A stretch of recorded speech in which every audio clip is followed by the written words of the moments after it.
감사 예배를 주님 앞에 올려드리도록 하겠습니다. 먼저 찬송가 488장 이 몸의 소망 무언가 함께 찬송하겠습니다.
주여 지난밤 내 꿈에 되었으니 함께 찬송합니다.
인생 살다가 죽음이 끝났으나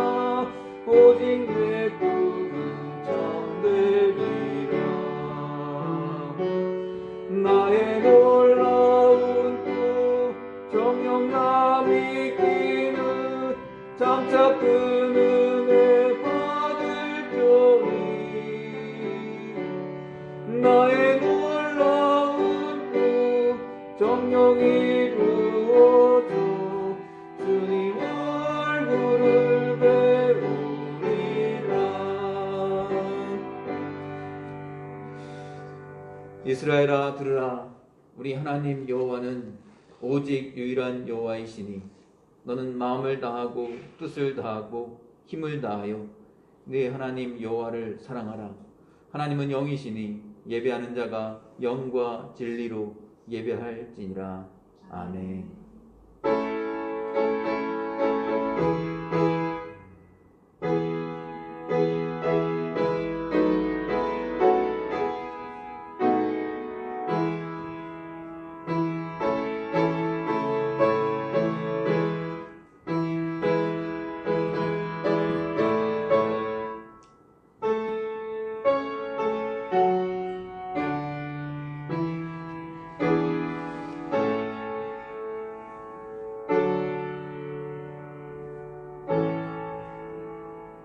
다 함께 사도신경으로 우리의 신앙을 고백하겠습니다.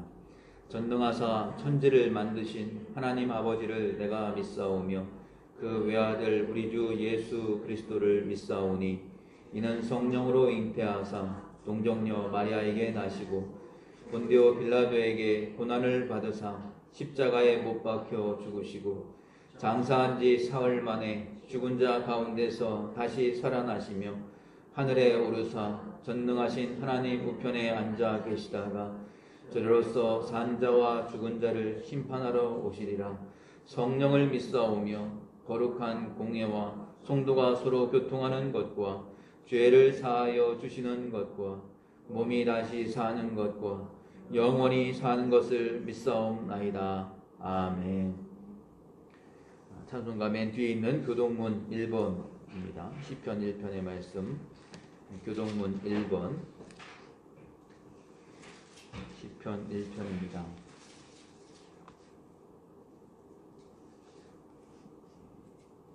한 절씩 교독하고 마지막 절은 함께 읽도록 하겠습니다.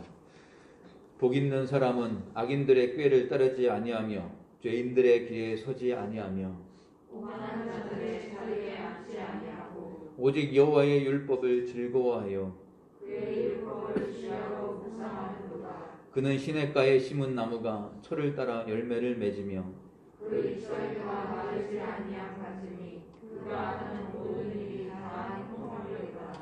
악인들은 그렇지 아니하며 오직 바람에 나는 겨와 같도다. 그러므로 악인들은 심판을 견디지 못하며 죄인들이 의인들의 공의를 들지 못하리로다. 무릇 의인들의 길은 여호와께서 인정하시나 악인들의 길은 망하리로다. 아멘. 우리 비대면 예배로 하면서 찬송가를 주로 많이 부르는 이유는 저 화면으로 봤을 때는 이 악보가 잘 보이질 않습니다. 그래서 집에서도 예배 드리실 때 찬송가를 보시면 복음성가 이 악보가 없어서 또 좀 어려워하시는 분들이 계셔서 찬송가를 더 많이 부르고 있습니다. 근데 오늘 이 449장은 오늘 제가 할 설교 말씀 그 내용이 가사에 다 그대로 담겨져 있는 것 같습니다. 예수 따라가며 복음 순종하면 우리 행할 길 환하겠네. 주를 의지하며 순종하는 자를 주가 늘 함께 하시리라. 의지하고 순종하는 길은 예수 안에 즐겁고 복된 길이로다. 아멘. 우리 함께 가사를 생각하면서 449장 찬송하시겠습니다.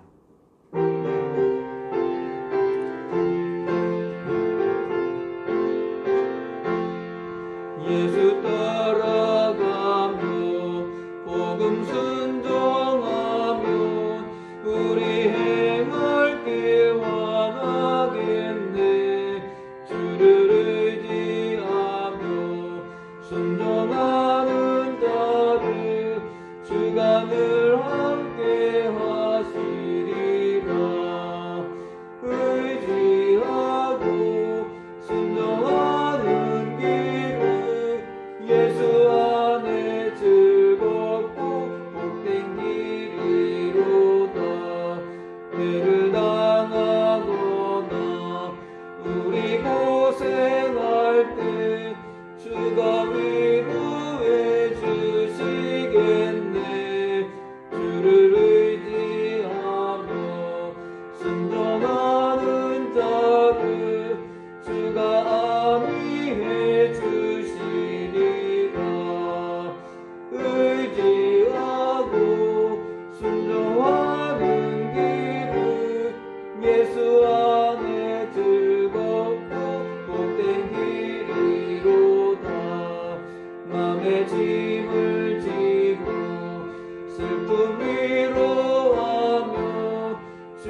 항상 복내려 주시리라. 의지하고 순종하는 길을 예수 안에 즐겁고 복된 길이로다. 우리 가는 모습 주께 다 드리며 우리 기쁨이 넘치겠네. 주를 의지하며 순종하는 자를 은혜 풍성케 하시리라. 의지하고 순종하는 길을 예수 안에 즐겁고 복된 길이로다.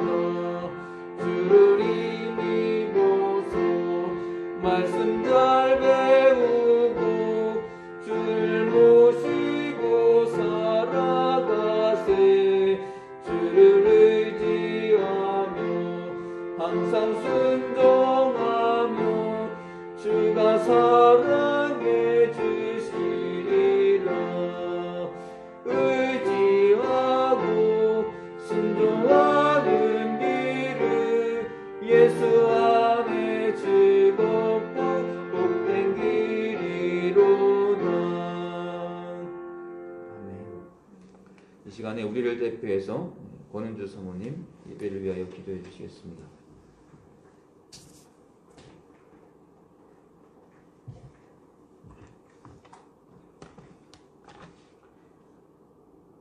사랑의 하나님 감사합니다. 저희 모든 인생의 주인 되시며 세상 만물과 역사를 주관하시고 다스리시는 하나님, 2020년을 보내며 하루하루가 막막하고 힘들 때도 많았지만 하나님의 은혜로 2021년 새해 새날을 허락하여 주시니 감사합니다. 우리의 삶이 사방으로 우겨쌈을 당한 것 같고 답답한 일들만 가득하고 고난과 박해만 있는 삶처럼 보였지만 다시 되돌아보니 하나님의 은혜로 이 자리에 있음을 고백하게 됩니다. 주의 영이 이 시간 우리와 함께 하심으로 기쁨의 예배, 진정으로 드려지는 예배가 되게 하여 주시옵소서. 이 나라와 인민족을 위해 기도합니다. 이 나라가 너무 어려운 가운데 있습니다. 1년 가까이 계속되는 코로나19로 어느 누구 하나 안전할 수 없고 영국발 변이 바이러스로 더더욱 불안 가운데 있습니다. 우리의 상황과 형편에 원망하지 않고 정부와 지자체가 그리고 믿는 우리 모두가 서로 협력하여 잘 극복할 수 있길 소원합니다. 확진자가 더 이상 늘어나지 않도록 진정되게 하여 주시고 백신과 치료제가 부작용 없이 안정적인 접종과 효과가 나타나는 우리의 삶이 일상으로 돌아갈 수 있는, 또한 참된 은혜 교회 모든 성도가 모두 모여 예배드릴 수 있는 은혜를 허락하여 주시옵소서. 지금까지 지키시고 보호하여 주신 참된 은혜 교회를 기도합니다. 코로나19로 함께 모여 예배드리지는 못하지만 원근 각지에 있는 우리 모든 지체가 성령으로 기도하며 하나님의 사랑 안에서 자신을 지키며 서로를 위해, 교회를 위해, 나라를 위해 중보하며 하나님의 뜻을 이루어가는 우리 모두가 되게 하여 주시옵소서. 새롭게 명예본사로 세워주신 김현정 권사님을 기억하여 주시고 지금까지 애쓰고 수고하신 헌신과 수고를 하나님의 은혜로 하나님을 더욱 증거하며 사명 잘 감당하실 수 있도록 힘을 더하여 주시옵소서. 우리 교회를 주님의 뜻 가운데 이곳에 세워주셨사오니 영혼을 살리고 사람을 세우는 일을 감당할 수 있도록 우리 모두 말씀과 기도로 무정하게 하시고 이 지역 영혼들을 위해 구원의 도구로 세워지길 소원합니다. 하나님께서 우리에게 주신 가정을 위해 기도합니다. 연로하신 부모님들을 기억하여 주시고 그분들의 노년이 영육의 강건함으로 자녀들에게 믿음의 본이 되게 하여 주시옵소서. 직장 가운데 애쓰며 수고하시는 가장들을 기억하여 주시고 코로나로 인해 경제적으로 어려움 당하지 않도록 회복의 은혜를 하나님의 보호하심을 구합니다. 직장을 위해, 결혼을 위해, 학업의 진보를 위해 기도하는 자녀들이 있습니다. 자신의 꿈을 하나님의 인도하신 가운데 펼칠 수 있는 곳을 허락하여 주시고 믿음 안에 만남의 축복을 허락하여 주시어 신실하고 성숙한 믿음의 배우자를 만나게 하시며 주님 보시기에 아름다운 가정을 이루길 소원합니다. 학업 가운데 있는 자녀들에게 지혜와 명철을 허락하사 목적 있는 삶을 사는 우리 자녀들 되길 소원합니다. 또한 미국에 있는 우리의 자녀들, 군복무 중인 자녀를 기억하사 안전과 건강을 지켜주시고 도움의 손길을 통해 어려움 당하지 않고 평안하길 기도합니다.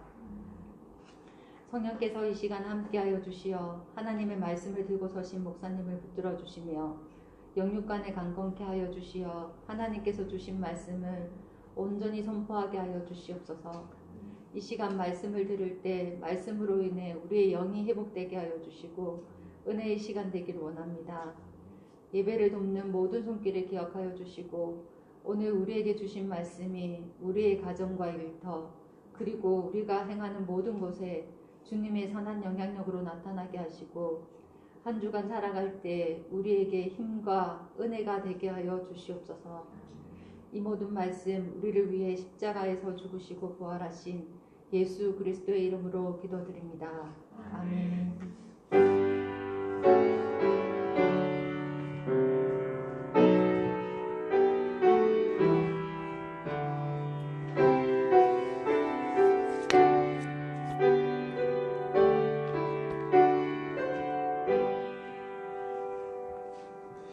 오늘 우리에게 주시는 하나님의 말씀은 히브리서 13장입니다.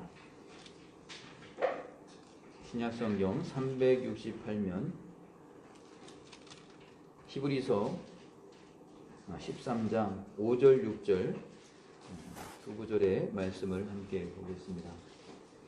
히브리서 13장 5절 6절입니다.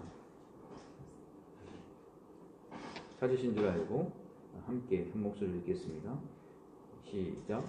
돈을 사랑하지 말고 있는 바를 족한 줄로 알라. 그가 친히 말씀하시기를 내가 결코 너희를 버리지 아니하고 너희를 떠나지 아니하리라 하셨느니라. 그러므로 우리가 담대히 말하되 주는 나를 돕는 이시니 내가 무서워하지 아니하겠노라. 사람이 내게 어찌하리요 하노라. 아멘.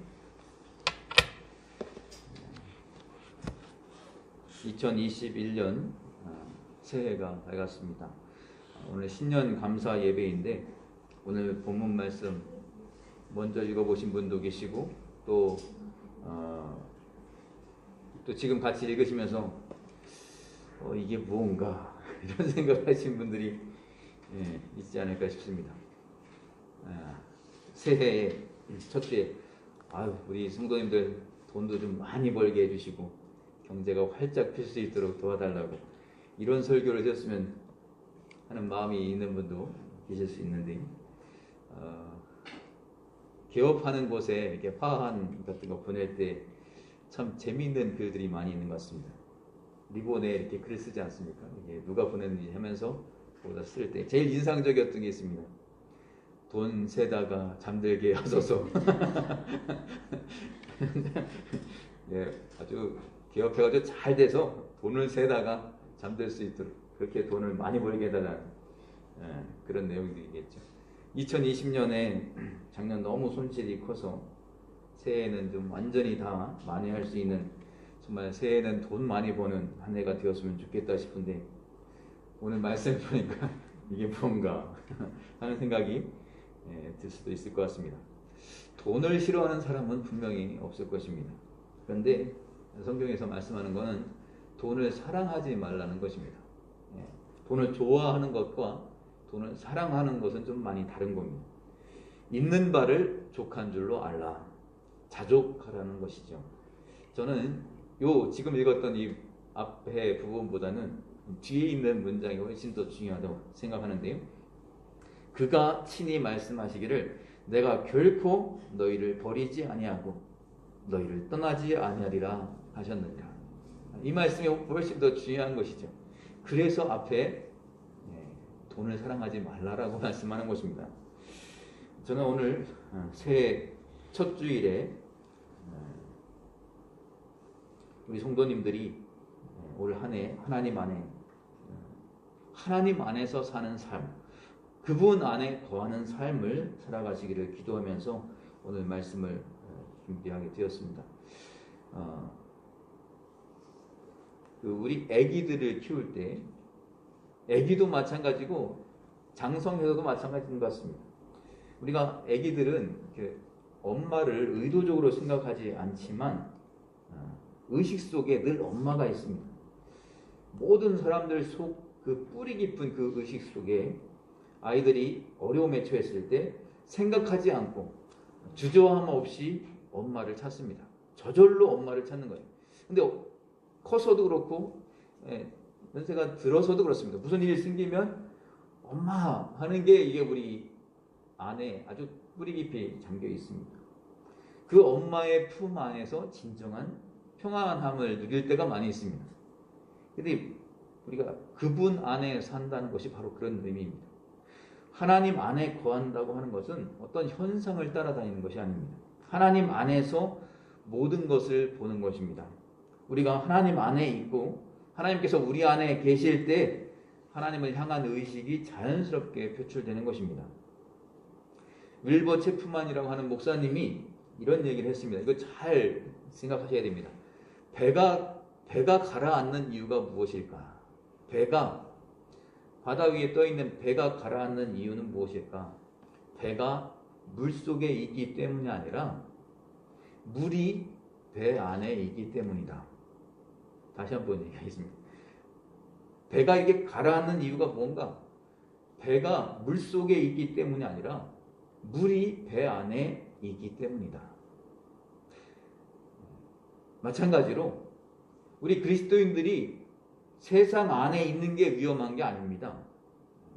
세상이 그리스도인 안에 들어와 있으면 이게 위험한 것입니다. 우리는 세상 안에 들어가서 살아야 됩니다. 그런데 그 세상이 우리 안에 들어와 있으면 안 된다는 것이죠. 문제의 본질은 주변의 환경이 아닙니다. 우리 안에 무엇이 있느냐 하는 것이 중요한 것입니다. 우리에게 중요한 건 원초적인 행복인 것 같아요. 우리에게 필요한 것은 우리의 삶과 세상을 보는 이 프레임, 이 구조가 중요한 거죠. 프레임이 바뀌지 않는 한 이 세상은 바뀌기가 어렵습니다.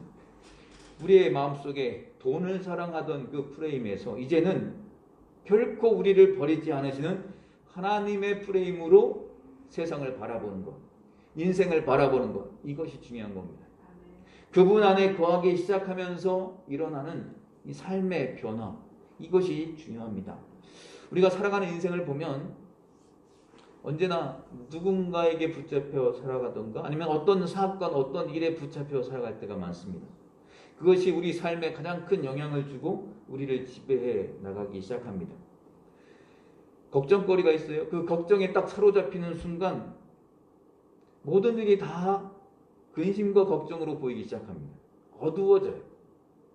심각한 것은 믿음이 있을 때 믿음이 있는 사람에게도 이런 모습이 또 보여질 수 있다는 거예요. 하나님을 믿는다고 하면서도 하나님께 붙잡혀 있는 것이 아니라 지금까지 신앙생활하면서 내가 경험했던, 내가 체험했던 그 사건에 붙잡혀 있을 때가 많이 있습니다. 신유의 체험을 한 분들이 있어요. 그분들은 늘 하나님은 병을 고쳐주시는 분이라고 생각합니다. 어제 뉴스를 보니까, 인터넷 뉴스 살짝 보니까 상주 열방센터에서 거기서 확진자가 굉장히 많이 나와서 지금 굉장히 많이 퍼지고 있는데요. 거기서 열이 나는데 계속 기도만 했다는 거예요. 열을 내리게 해달라고. 그러다가 거기서 이제 막 퍼지기 시작했다는 겁니다. 그래서 거기에 참석했던 교회 목사들을 통해서 또 그 각 교회에 또 퍼지고 막 번지고 있다는 겁니다. 믿음을 가지고 기도하는 거겠죠. 그런데 문제는 거기서 이제 확진자가 나오면서 거기에 참석한 교회들까지 다 연결되어 있는 것 같습니다. 머리가 아플 때 기도해서 머리가 나았어요. 그러면 다리가 아플 때도 기도해서 다리도 나아야 된다고 생각한다는 거예요. 기도해서 나을 병도 있고 또 병원에 가서 치료를 받아야 할 병도 있는 겁니다. 근데 그 모든 것을 다 한 방향으로만 바라보게 되면 이게 문제가 생기기 시작해요. 그러다가 이 기도가 응답이 안 되면 하나님이 안 계신 것 같은 하나님의 존재를 부인하게 되는 부분까지도 가게 됩니다. 어느 감리교 성도님들이 이렇게 한자리에 모여서 한 사람을 이렇게 모아놓고, 저도 방언 받을 때 그렇게 했습니다. 여러 집사님들이 저를 가운데다 앉혀놓고 막 저를 치면서 막 기도를 해주셨는데, 그러다가 방언이 나왔어요. 터졌어요. 방언을 이렇게 받았습니다. 근데 그 보면 방언이 터질 때까지 막 치면서 때리면서 이렇게 막 기도를 해요. 근데 이게 전혀 이게 방언이 안 나오는 분들은 지치고 힘들어서 거짓으로 방언을 하는 것처럼 흉내를 내고 빨리 그 자리를 벗어나려고 하는 사람도 있더라고요. 이런 건 좀 문제가 되는 겁니다. 또 어떤 목사님들 이렇게 쓰러지는, 손을 딱 내밀면 이렇게 사람이 뒤로 쓰러지죠. 우리 집사님들 말레이시아 계실 때 어느 목사님 오셔서 그렇게 한번 한 적이 있습니다. 다 성도님들 나오라고 하면서 이렇게 한 명씩 이렇게 밀어서 쓰러뜨리는 그런 일 한번 한 적이 있습니다. 어떤 분은 민망해서 그냥 쓰러지는 분이 있고요. 어떤 분은 이렇게 뒤로 밀어가지고 쓰러지는 분도 있고 그렇습니다. 근데 이런 현상을 쫓아다니는 신앙은 분명히 문제가 있다는 거죠. 어느 목사님은 저 목사님이 저렇게 쓰러뜨리는데 나도 저렇게 좀 해봐야 되겠다 가지고 막 그 연구하고 기도하다가 갑자기 그런 생각이 들었다는 거예요. 목사가 성도도 쓰러지는 성도 일으켜 세우는 일을 해야 되는데 이거 맨날 성도를 쓰러뜨리는 연구를 하고 있는 게 이게 하나님이 이게 기뻐하시는 일일까? 거기서 쓰러진다고 해서 그 사람의 삶이 바뀌는가? 전혀 그렇지 않거든요. 그래서 그분도 생각을 바꿨다는 얘기를 들었어요. 하나님 안에 거한다라고 하는 것은 그 모든 현상을 다 뛰어넘는 훨씬 더 큰 능력이 있습니다. 오늘 본문 5절 말씀을 다시 한번 보겠습니다. 돈을 사랑하지 말고 있는 바를 족한 줄로 알라. 그가 친히 말씀하시기를 내가 결코 너희를 버리지 아니하고 너희를 떠나지 아니하리라 하셨느니라. 아멘. 끊어서 보면 돈을 사랑하지 말고 있는 바를 족한 줄로 알라. 왜냐하면 하나님이 친히 말씀하셨다는 거예요. 무슨 말씀하셨는가? 내가 결코 너를 버리지 아니하고 너희를 떠나가지 아니하리라. 왜 돈을 사랑하지 말라고 하셨나요? 어떻게 우리가 가지고 있는 것에 만족할 수 있는가? 결코라는 단어가 헬라어 성경을 보면 5번이 이 구절에 반복되어 있어요. 한글 성경은 한 번만 결코라고 되어 있지만 그만큼 결코 뭘 약속하는가? 내가 결코 너를 버리지 아니하겠다. 내가 결코 너를 떠나지 아니하겠다. 이걸 약속하고 있어요. 이 얘기는 하나님이 우리와 함께 계셔서 우리를 붙들어 주시겠다는 약속입니다. 왜 우리는 자꾸 이렇게 돈을 사랑하게 될까요? 돈이 주는 안정감이 있어서 그렇지 않을까요? 돈이 없으면 불안해지기 시작해요. 앞으로 100세 시대라고 하는데 이거 지금 내가 가지고 있는 돈 이것밖에 없는데 앞으로 어떻게 살아가지? 노후에 어떻게 살아갈까? 이런 생각이 딱 들기 시작하면 불안해지게 된다는 거예요. 근데 문제는 돈을 가져도 불안하다는 거예요. 우리도 좀 한번 누려봤으면 좋겠습니다만 돈이 없어도 불안한데 돈이 있어도 불안하다는 거예요. 왜냐하면 이 돈이 없어질까 봐. 있는 것이 없어질까 봐 불안하다는 거예요. 돈이 있어서 만족한 것이 아니라 더 가지지 못한 것 때문에 불만족스럽기 때문입니다. 그러므로 돈을 의식하고 살아가는 한 우리 삶에는 만족감과 행복을 누리기는 참 쉽지 않습니다. 사람들은 돈을 굉장히 좋아합니다. 우리는 돈이 없으면 살아가기 힘든 세상에 살고 있습니다. 그래서 돈을 벌기 위해서 더 공부를 하고 직장에 다니고 사업을 하고 주식을 하고 부동산을 사고 여러 가지 하는 겁니다. 그런데 성경에서도 돈 자체를 부정하지 않았습니다. 죄악시하지 않았습니다. 돈은 필요한 것입니다. 돈을 좋아할 수는 있습니다. 하지만 성경에서는 돈을 사랑하지 말라고 말씀하는 겁니다. 돈을 사랑하는 것에서부터 시작해서 온갖 부정부패와 타락과 갈등과 반목과 사치와 방종, 살인 이런 것이 일어나는 겁니다.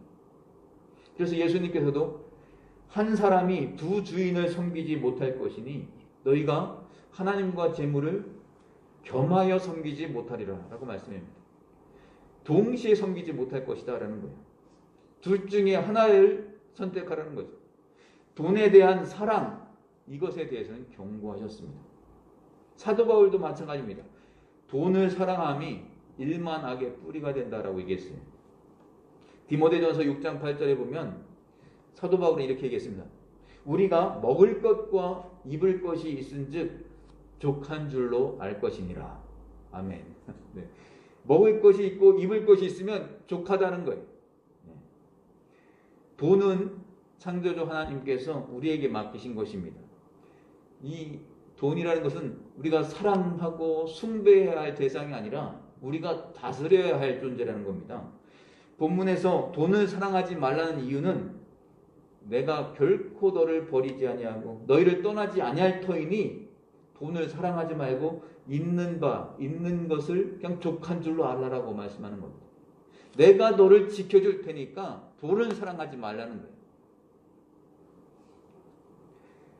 근데 우리는 어떻게 생각합니까? 하나님이 우리를 버리지도 않고 떠나지도 않으실 것 같으면 우리를 지켜준다는 건 더 많이 부어주시는 게 우리를 지켜준다는 증거가 아니겠습니까? 이렇게 생각하죠. 의미가 좀 다릅니다. 우리 삶에 정말 인생의 최고가 되시는 우리 하나님 안에 거하는 것이 무엇인가? 얼마나 위대한 일인가? 이것을 오늘 본문 가운데 보게 됩니다. 마태복음 14장 이하에 보면 베드로와 제자들이 배를 타고 가다가 큰 풍랑을 만납니다. 바다 위를 걸어오시는 주님을 보고 베드로가 놀라서 얘기하죠. 만일 주님이시거든 나를 명하사 물 위로 오라 하소서. 풍랑 가운데 주님을 바라보면서 베드로가 몇 발짝을 이렇게 걸어갑니다. 그러다가 문제는 시선이 예수님을 바라보던 시선에서 풍랑 가운데 그 바람을 바라보게 되면서 이 베드로가 물속에 빠지고 잠기기 시작합니다. 바람을 보고 무서워 빠져가는지라 라고 했습니다. 그때 이제 소리 질러서 주여 나를 구원하소서라고 얘기합니다. 이게 남의 얘기가 아니죠, 사실. 실제 우리 삶에는 늘 바람과 풍랑이 있을 것입니다. 그리고 돈으로 해결되지 않는 문제들이 많이 있을 것입니다. 중요한 것은 이 문제를 바라보기 시작하게 되면 우리의 시선이 주님을 떠나게 됩니다. 그리고 점점 우리는 물속에 가라앉게 될 것입니다. 우리가 문제를 바라보며 열심히 산다. 이것은 주님 안에 거한다라는 것하고는 굉장히 다른 얘기입니다. 우리가 오스왈드 챔버스라는 목사님이 쓴 글에서 순종의 모조품은 열심이다라는 얘기가 있습니다. 순종의 모조품은 열심이다.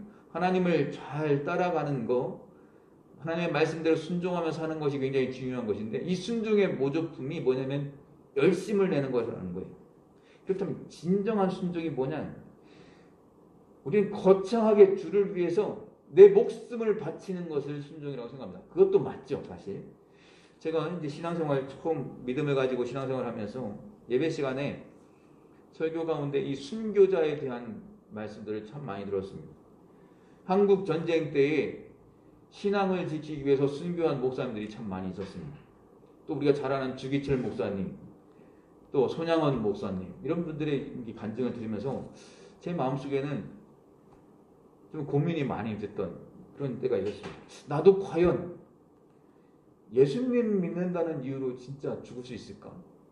내가 죽어도 좋다 하면서 진짜 목숨을 내걸 수 있을까? 이런 고민들 참 많이 했습니다. 특히 이제 손양원 목사님 같은 내 아들을 죽인 그 당사자인데 그들을 용서하고 내 양아들로 삼는다. 그리고 내가 평생 걔네를 양육시키고 함께 한 집에 살아간다. 야, 진짜 저렇게 할 수 있을까? 저렇게 해야 되는 것일까? 그런 고민들 많이 했었습니다. 그런데 요즘 깨닫는 것은 시대 가운데 하나님이 목숨을 바치며 순교하라고 하는 것은 모든 믿는 사람들한테 다 그렇게 요구하시는 건 아니더라고요. 그것을 요구하는 사람이 있어요. 그 사명이 있는 사람이 있어요.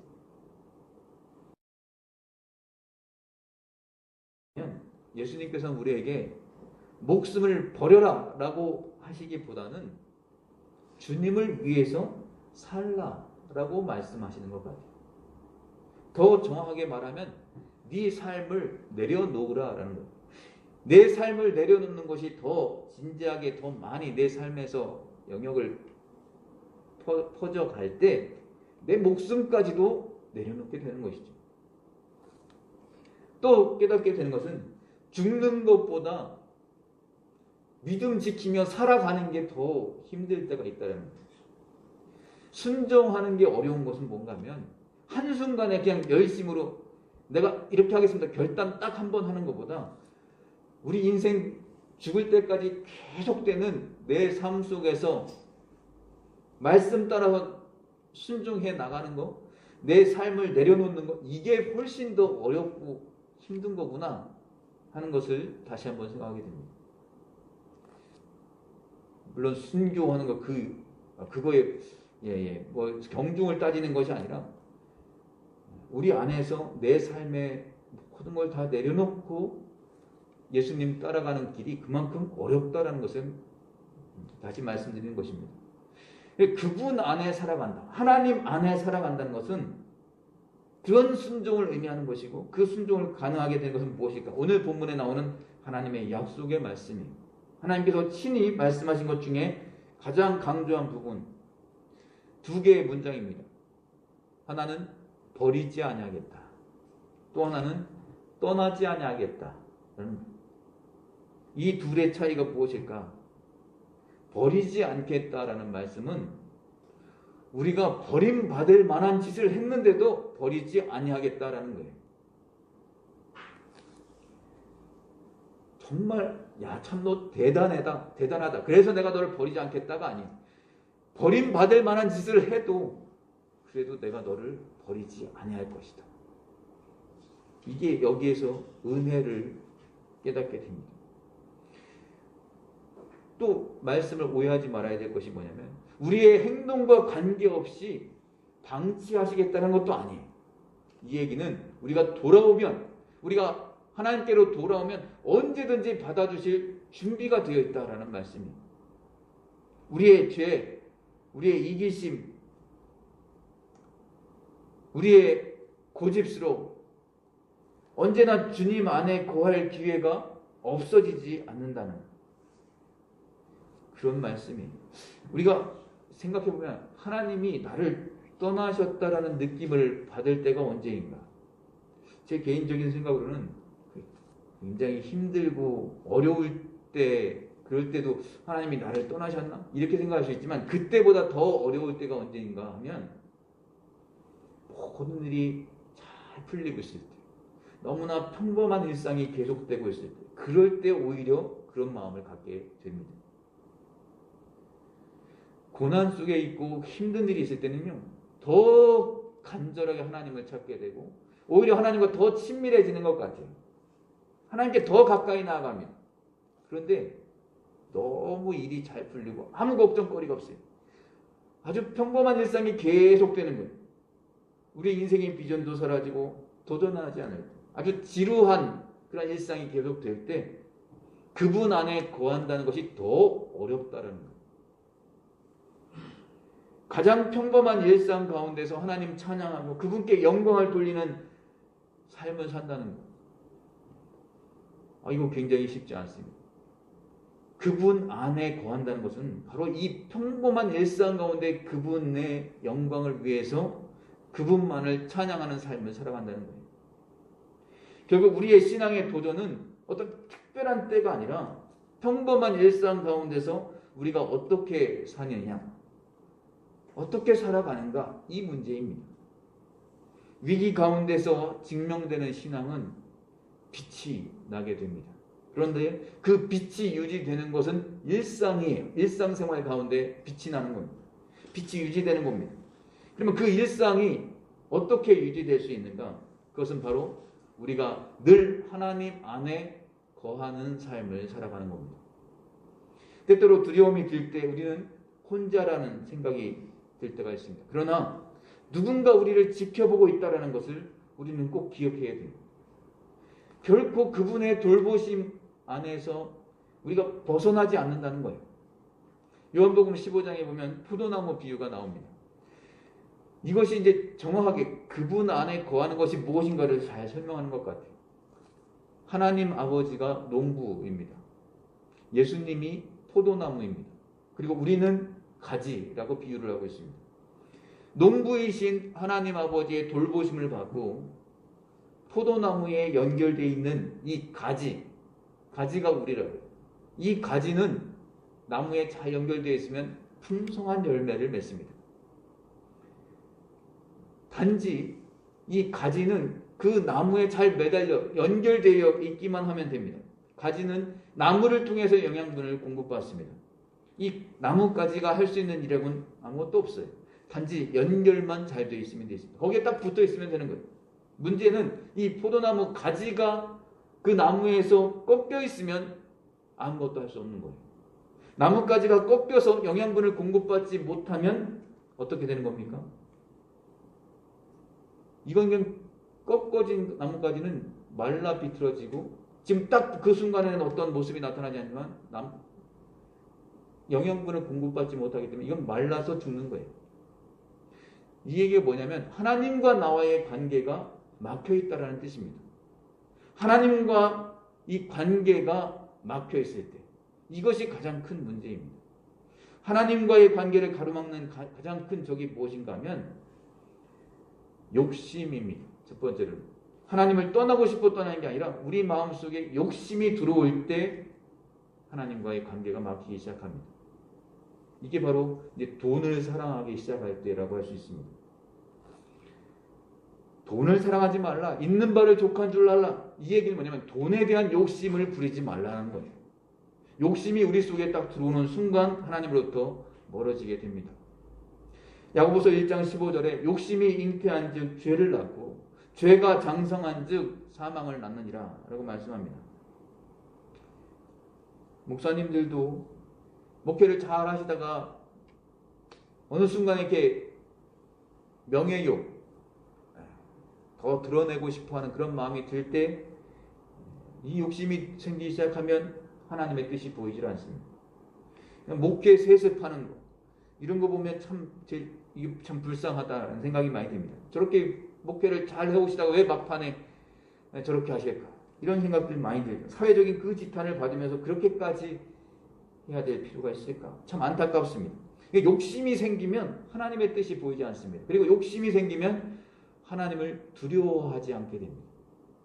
마땅히 두려워할 것을 두려워하는 것 이건 축복인 거예요. 근데 하나님이 마음의 중심에 계시지 않으면 하나님을 두려워하지 않고 죄를 무서워하지 않습니다. 자꾸 죄를 짓게 되는 거예요. 욕심이 가장 큰 문제가 뭔가? 하나님과 연결되어 있던 이 생명력이 끊어지는 것입니다. 나뭇가지가 나무에서 떨어져 있을 때, 꺾여서 떨어져 있을 때는 바로 표시가 나지 않지만 서서히 말라가고 죽은 나뭇가지가 되는 거예요. 결국엔 누군가가 그거 갖다가 장작재료로 쓰는 것밖에 없습니다. 불에 던져지고 마는 거예요. 나무에서 떨어져서 생명력을 잃은 가지는 아무런 가치가 없습니다. 포도나무 가지는 포도 열매를 맺을 때 귀한 것이지 이 말라버린 가지는 굉장히 비참한 것입니다. 우리 안에 욕심이 자리 잡고 있을 때 하나님과 연결되어 있는 생명줄이 끊어지게 됩니다. 그리고 또 하나는 교만이 우리 안에 들어오게 되는 순간 하나님과 연결되어 있는 이 생명줄이 끊어지게 됩니다. 교만은 하나님의 영광을 가로채고 싶어하는 그러한 욕망입니다. 하나님을 예배하기보다는 자신을 예배하는 것입니다. 이사야 43장 21절에 보면 이런 말씀이 있어요. 이 백성은 우리를 얘기하는 거죠. 이 백성은 내가 나를 위하여 지었나니 나를 찬송하게 하려 함이라 라고 말씀하고 있어요. 이 말씀을 잘 생각해 보면 이거 안 믿는 사람들이 생각하면 하나님은 진짜 이기적인 존재구나라고 생각할 수 있을 것 같아요. 그런데 이 말씀을 묵상하면서 그런 걸 생각해요. 우리가 언제 찬송하게 되나요? 기쁠 때, 행복할 때 부르는 것이 찬송입니다. 하나님을 높여드리는 것입니다. 물론 정말 성경에 대단한 믿음을 소유하고 있는 분들은 정말 고통스러운 가운데서도 감옥에서도 찬송했어요. 사도 바울 같은 분입니다. 그런데 대부분은 그렇지 않습니다. 우리가 하나님께 막 찬송할 때는 우리들이 이미 구원받은 감격과 기쁨과 감사와 행복 가운데 있을 때, 그래서 하나님을 찬송할 수 있습니다. 하나님은 풍성함을 우리가 누리기를 원하시고 우리의 삶 속에서 감사와 기쁨이 넘치기를 하나님은 원하고 계십니다. 그래서 하나님은 우리를 지으실 때 우리로 하여금 하나님을 찬송할 수 있도록 우리를 지으셨다, 이렇게 말씀하고 있습니다.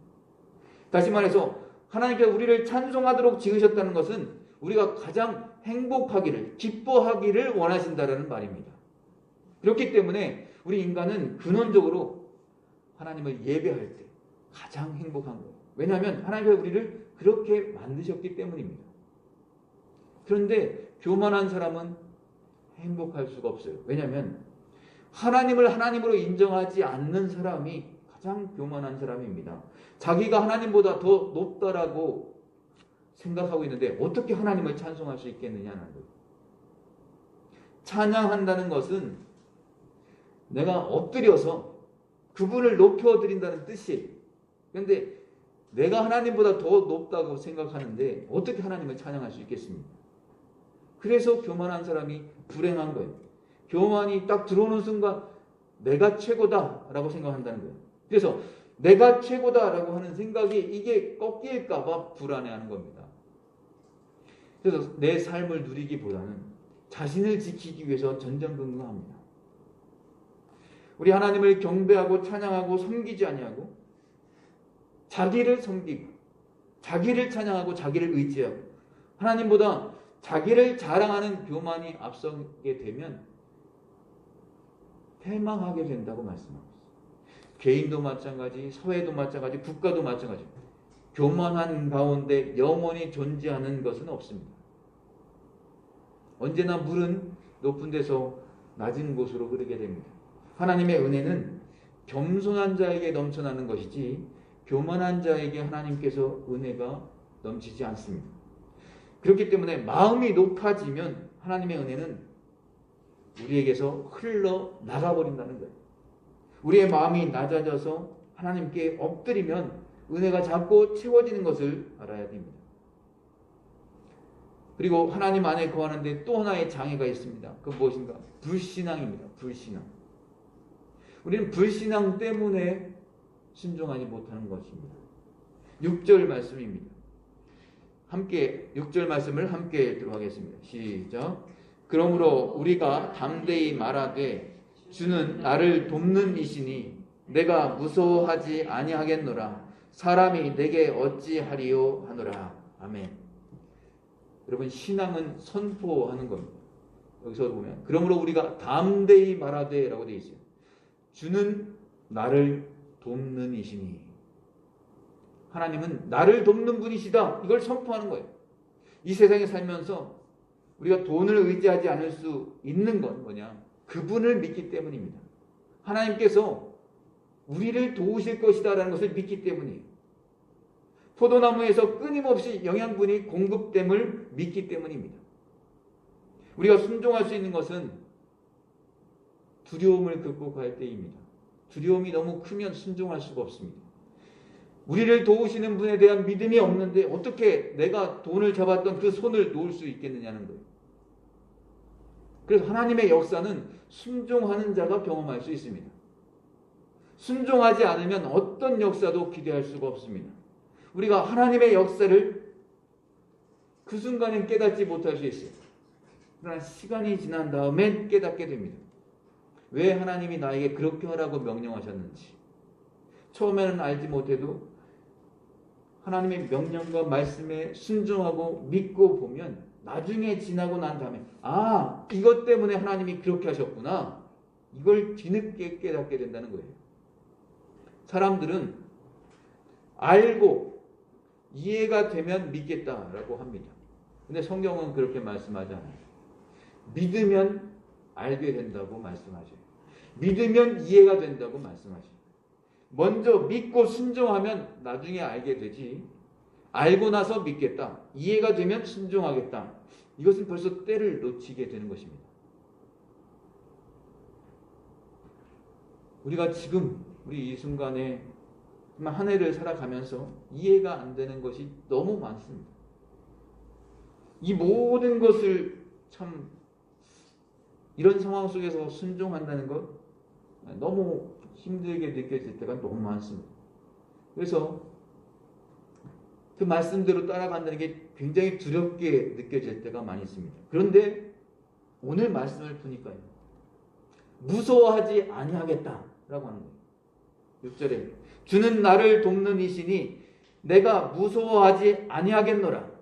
사람이 내게 어찌하리요. 이건 사실 시편 118편 6절에 있는 말씀입니다. 근데 제가 참 너무 좋아하는 주는 나를 돕는 이시니 내가 무서워하지 아니하겠노라. 사람이 내게 어찌하리요. 요즘은 사람이 가장 무서운 시대를 살고 있습니다. 뭐 등산 좋아하시는 분들 그런 거 아니에요. 어둠이 지고 이렇게 어두컴컴해지는 산에서 급히 내려오다가 사람을 만나면 사람이 제일 무섭다는 거예요. 요즘은 누가 코로나를 옮길지 전혀 모르기 때문에 그래서 사람이 제일 무서울 때 정부에서 자꾸 사람끼리 자꾸 만나지 않게 하려고 대책을 세우고 있죠. 코로나 때문이 아니고 사람과 사람의 관계가 정말 중요하기 때문입니다. 내가 무서워하지 않겠다. 그 이유는 하나님이 나를 돕는 분이시기 때문입니다. 그러므로 사람이 나한테 어떻게 하겠냐는 거예요. 그 영화 중에 베어, 곰, 이 영화 혹시 보신 적 있으십니까? 그 영화, 이게 무슨 광고에도 한번 나온 적이 있어요. TV 광고에도. 곰이, 엄마 곰이 죽었습니다. 아기 곰만 살아있습니다. 예, 우리가 생각할 때는, 저 아기 곰도 얼마 안 해서 죽을 것 같다. 이런 생각을 하게 되죠. 근데, 이 예상치 못한 일이 일어나요. 덩치가 굉장히 어떤 곰이 이 아기 곰을 이제 우리로 얘기하면 이제 입양을 하는 거죠. 예, 양자 삼는 거예요. 자기 새끼처럼 이제 돌보기 시작합니다. 근데 어느 날은 이 둘이가 서로 이렇게 떨어져 있었습니다. 아기 곰이 아무리 그 아빠 곰을 찾아도 아빠 곰이 보이질 않았었어요. 근데 이제 시시탐탐 이제 아기 곰을 노리던 다른 이제 동물이 있었어요. 이게 이제 아기 곰만 혼자 있으니까 잡아먹으려고 막 왔습니다. 그러니까 아기 곰이 자기도 자기 깐에는 이제 벌떡 일어나가지고 막 이렇게 아빠를 들고 막 으르렁거리는데 이건 굉장히 무서워서 앵앵앵하는 그런 거예요.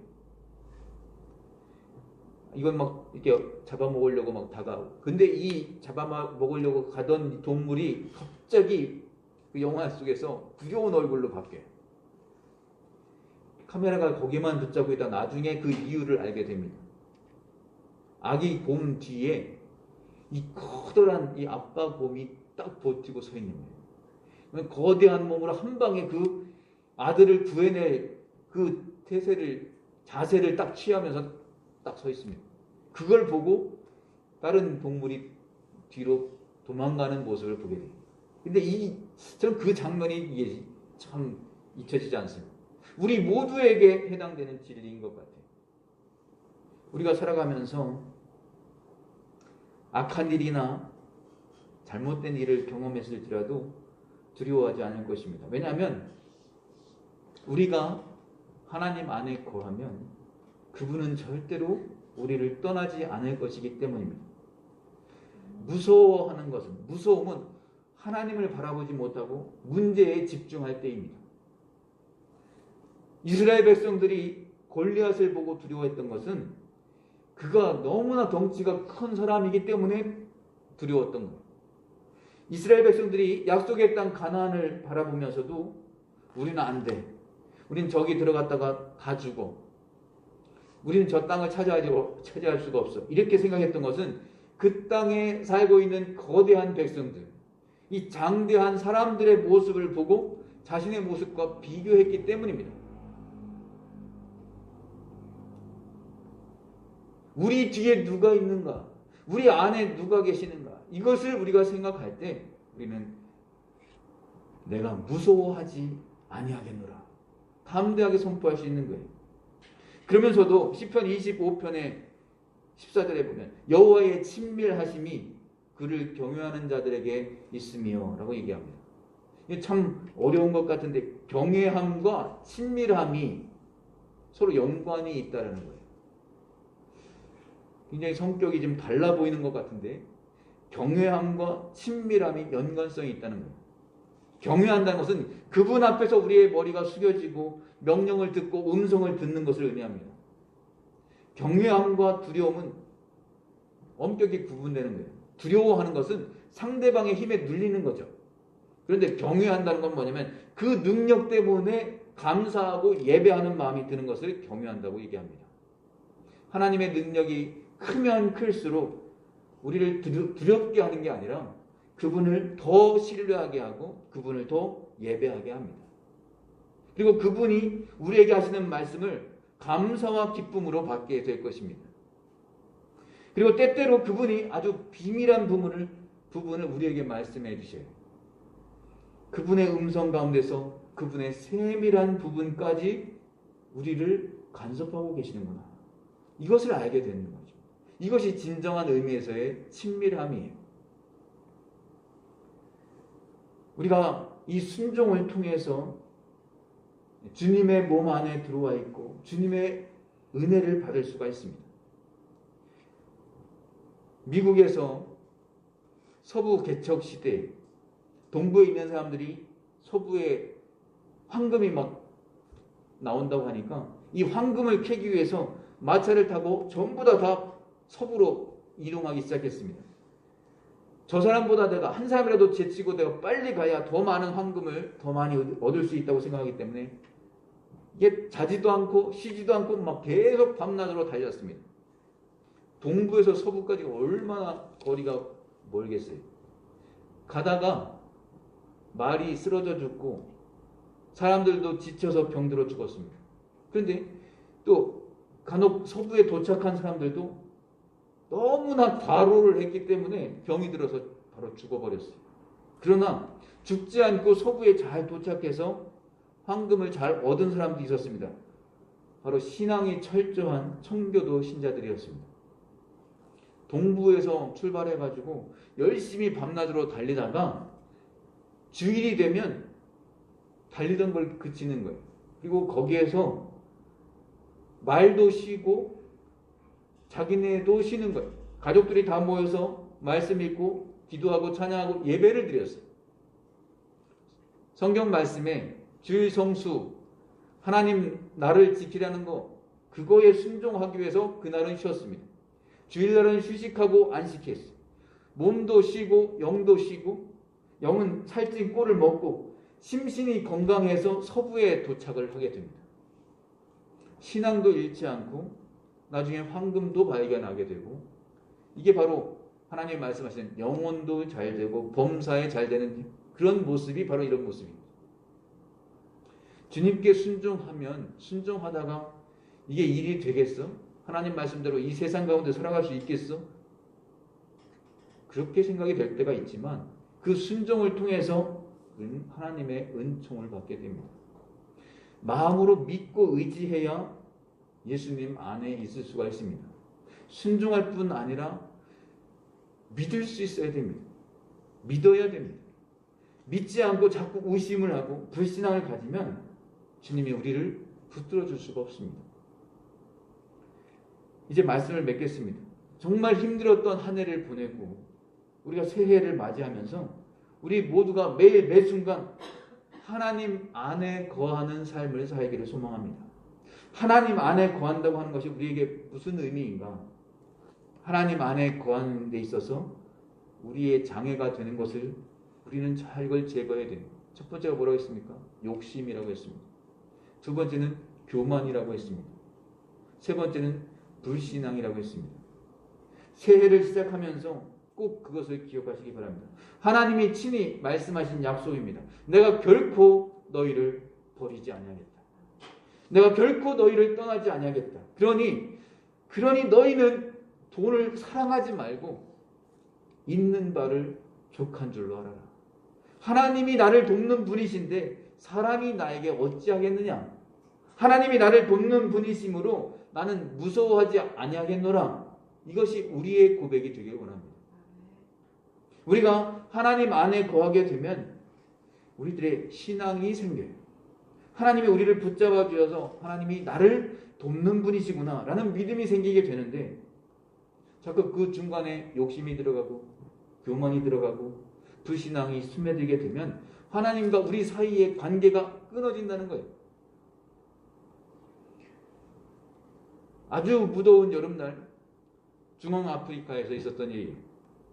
한 아이가, 빌립이라고 하는 아이가 커다란 나무 그늘 아래에서 놀고 있었습니다. 이 아프리카에서 얼마나 뜨거워요. 그러니까 나무 그늘 밑에서 놀고 있는데 갑자기 그의 아버지가 큰 소리로 외쳤습니다. 빌립아, 빌립아, 아빠가 시키는 대로 빨리 배를 땅바닥에 대고 바짝 엎드려. 소리 질렀어요. 이 아들은 영문도 모르고 그냥 아빠 말만 듣고 바로 그냥 엎드렸어요. 그랬더니 아버지가 더 다급하게 얘기합니다. 자, 빨리 기어서 아빠 있는 대로 빨리 와, 빨리. 그러니까 막 그 흙에 이게 옷이 더러워질 텐데도 이 아들이 그냥 막 기어갔어요. 어느 정도 기어가니까 그럼 이제는 빨리 일어나서 빨리 뛰어와, 뛰어와.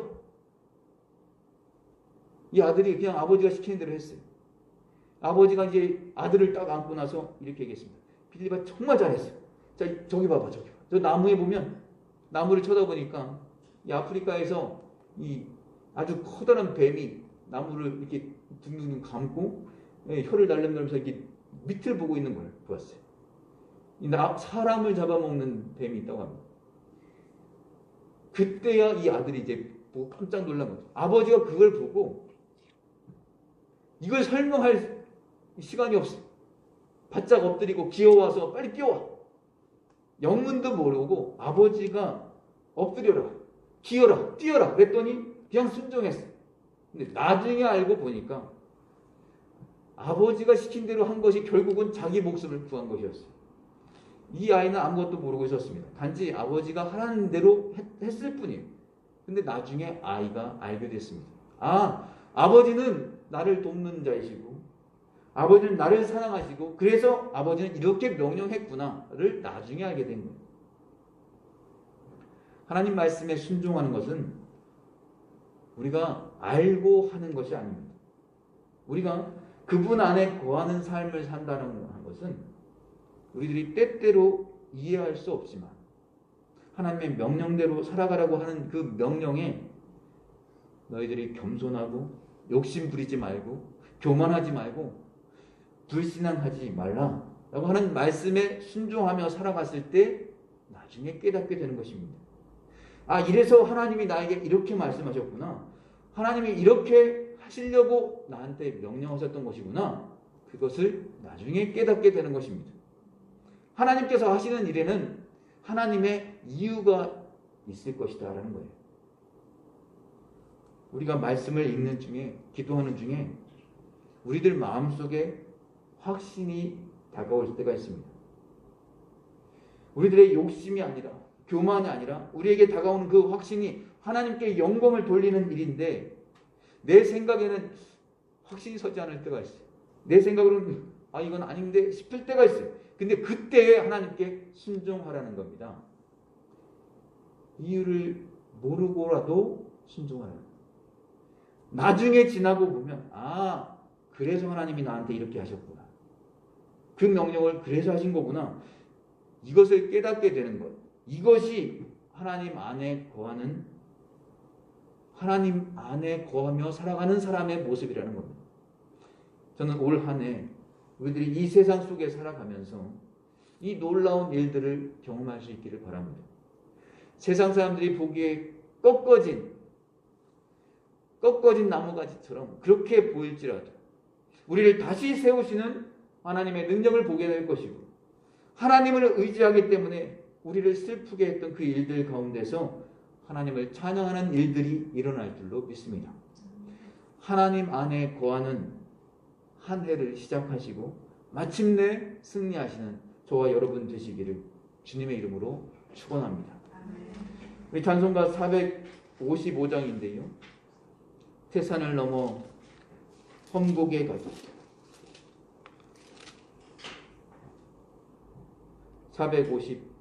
445장입니다. 죄송합니다. 445장.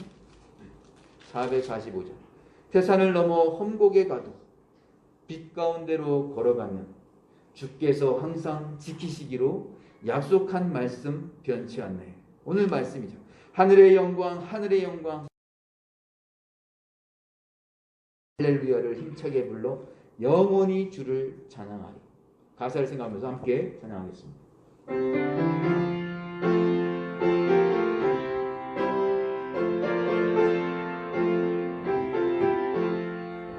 태산을 넘어 험곡에 가도 빛 가운데로 걸어가며 주께서 항상 지키시기로 약속한 말씀 변치 않네.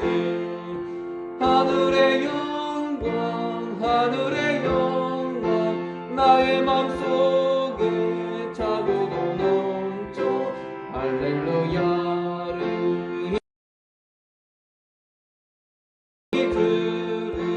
찬양하리.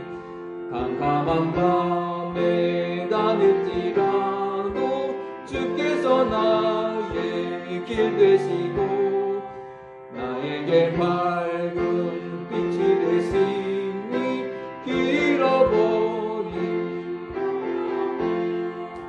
하늘의 영광, 하늘의 영광, 나의 맘속에 차고도 할렐루야를 힘차게 불러 영원히 주를 찬양하리.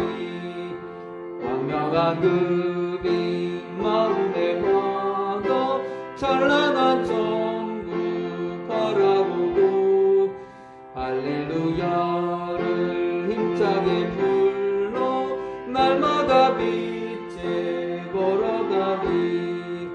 하늘의 영광, 하늘의 영광, 나의 맘속에 차고도 넘쳐 할렐루야를 힘차게 불러 영원히 주를 찬양하리.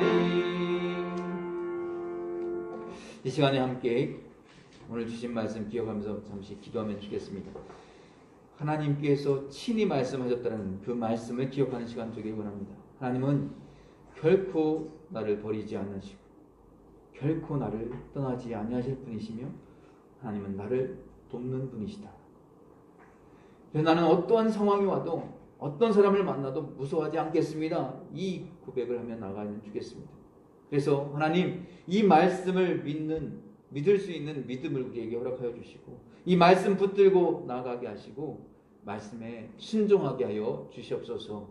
내가 하나님 안에 거하는 삶을 살아가는 우리 모두가 되게 하여 주시옵소서. 오늘 들은 말씀 기억하면서 이 시간에 잠시 한번 기도하도록 하겠습니다. 기도합니다. 하나님 아버지, 하나님께서 나를 떠나지 않으시고 버리지 아니하신다는 이 말씀 그러므로 내가 어떻게 살아가야 할지 무엇이 필요한지 다 아시는 하나님께서 오늘 사랑하지 말라고 말씀하신 것을 다시 한번 깨닫습니다. 하나님 아버지, 우리가 이 말씀에 대한 확신이 있다면 하나님 우리가 살아가는데 두려워하지 않을 것입니다. 무서워하지 않을 것입니다. 하나님 아버지 그 말씀 기억하면서 하나님 아버지 우리 안에 담대함을 주시고 이 올 한 해가 참 쉽지 않은 그런 한 해를 경험하게 될 때인데 하나님 아버지 우리에게 은혜를 베풀어 주시옵소서. 하나님 아버지 이 모든 일들을 잘 감당할 수 있도록 하나님 도와주시기를 주 앞에 간절히 기도합니다. 주여 불쌍히 여겨 주시옵소서. 아버지 하나님 우리가 믿음으로 하나님 아버지 승리하는 한 해가 될 수 있도록 주여 도와주시고 정말 겸손하게 하시고 욕심부리지 않게 하시고 교만하지 않고 불신앙하지 말라고 하는 하나님의 말씀에 순종하며 살아가는 한 해 우리 모두가 될 수 있도록 주여 도와주옵소서. 하나님 아버지 우리 성도님들에게 물질이 필요함을 주님이 아시오니 하나님 아버지 충분하고 또 하나님 아버지 어려움 없는 하나님 아버지 차고 넘치는 그런 축복을 허락하여 주옵소서. 하나님 우리의 시간 내기도하니 지원하여 주옵소서. 하나님 아버지 우리가 하나님 안에 거하는 삶을 살아가는 우리 모두가 될 수 있도록 주여 도와주옵소서. 하나님 아버지 그런 일을 살아가여 주옵소서. 하나님 아버지 우리가 하나님 안에 거하는 삶을 살아간다는 것이 참 추상적인 것 같고 이해가 되기가 어렵습니다. 그러나 하나님의 명령대로 살아가라고 하는 이 명령에 순종하는 것, 이것이 우리에게 필요함을 다시 한번 인정하고 그렇게 살아갈 수 있도록 주여 도와주옵소서. 하나님께서 결코 너희를 버리지 아니하고 너희를 떠나지 아니하리라고 약속하셨기 때문에 우리가 이 땅 가운데 필요한 그 돈을 사랑하지 않고 있는 바를 족한 줄로 알라고 말씀하시는 줄로 믿습니다. 하나님 우리에게 필요한 것 주님 아시지요. 하나님이 나를 돕는 분이시라는 것 다시 한번 기억하면서 그분만 의지하며 한 해를 시작합니다. 하나님 주님께서 채우시고 주님께서 인도하시는 그 모든 것 하나님이 가장 좋은 길로 인도하시는 것 우리가 믿고 의지하며 나아가길 원합니다. 주여 우리와 함께하여 주옵소서. 너희들이 겸손하고 욕심 부리지 말고 교만하지 말고 불신앙하지 말라고 하는 하나님의 말씀에 순종하며 살아가는 우리 모두가 되게 하여 주옵소서. 그래서 시간이 지난 다음에 그래서 하나님이 이렇게 말씀하셨구나. 그래서 나에게 이렇게 명령하셨구나. 뒤늦게 깨닫는다 할지라도 하나님 우리가 이해가 되지 않는다 할지라도 하나님께서 하시는 대로 매일매일 순종하며 한 걸음 한 걸음 나아가는 우리 모두가 되게 하여 주옵소서. 올 한 해 이 코로나19로부터 완전히 벗어날 수 있도록 도와주시고 온전히 모든 것이 회복되는 하나님 올 한 해가 되게 하여 주옵소서. 주님께서 함께 해주실 줄 믿고 의지하며 이 모든 말씀 예수님의 이름으로 기도드리옵나이다. 아멘.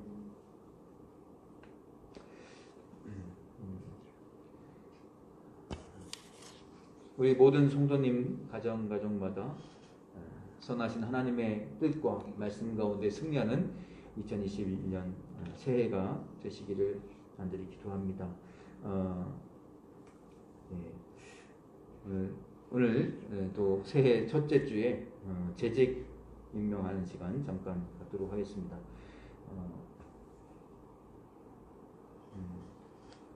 모두가 사실 참 한 자리에 계신 상태에서 해야 되는 것인데 또 방송으로 보실 줄로 믿습니다. 2021년 재직을 임명합니다. 안수 집사님, 김도일 집사님, 안영진 집사님, 정규영 집사님, 서리 집사님, 남자분은 김문수 집사님, 김상록 집사님, 이현수 집사님, 장동욱 집사님, 명예 권사님, 김현정 권사님, 신무 권사님, 이금영 권사님, 정현숙 권사님, 서리 집사님, 여자 서리 집사님, 김흥희 집사님, 김현수 집사님, 박종경 집사님, 박정호 집사님, 이창희 집사님, 이양미 집사님, 최복숙 집사님, 홍성윤 집사님. 2021년 선교주실 팀장님 임명합니다. 선교구제팀 정규영 집사님, 전도팀 안영진 집사님, 교육팀 김도일 집사님, 재정팀 김현정 집사님, 그리고 팀원은 안수 집사님 세 분을 임명합니다.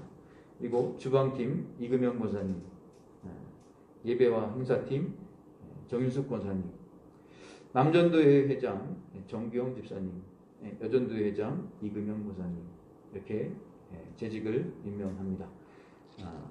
하나님 안에서 순종하시는 그리고 하나님을 위해 충성되이 살아가시는 한 해가 되시기를 바랍니다.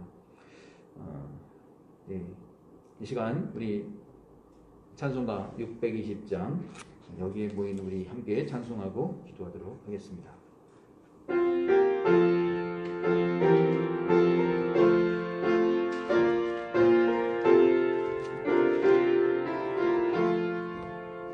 여기에 모인 우리 주의 은총 받은 자들아, 주께서 이 자리에 함께 계심을 아노라.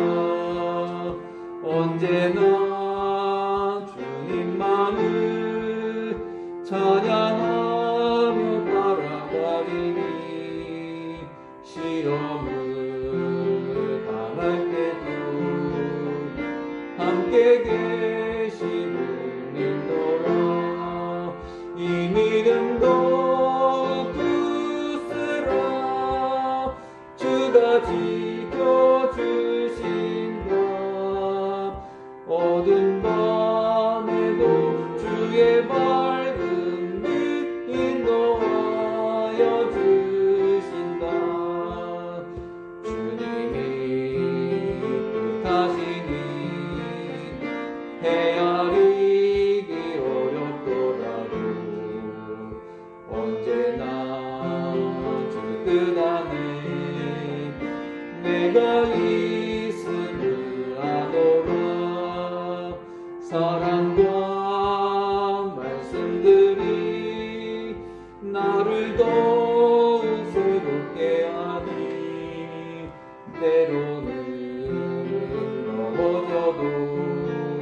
주가 지켜주신다.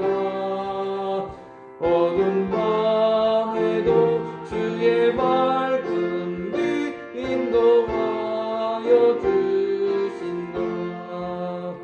여기에 모인 우리 사랑받는 주의 자녀라. 주께서 뜻하신 맘 우리 통해 펼치신다.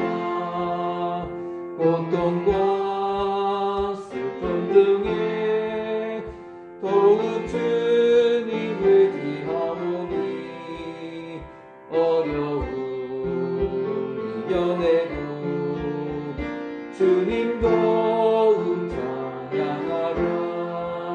이 믿음 더욱 굳세라. 주가 지켜주신다. 어두운 밤에도 주의 밝은 빛 인도하여 주신다. 기도하겠습니다.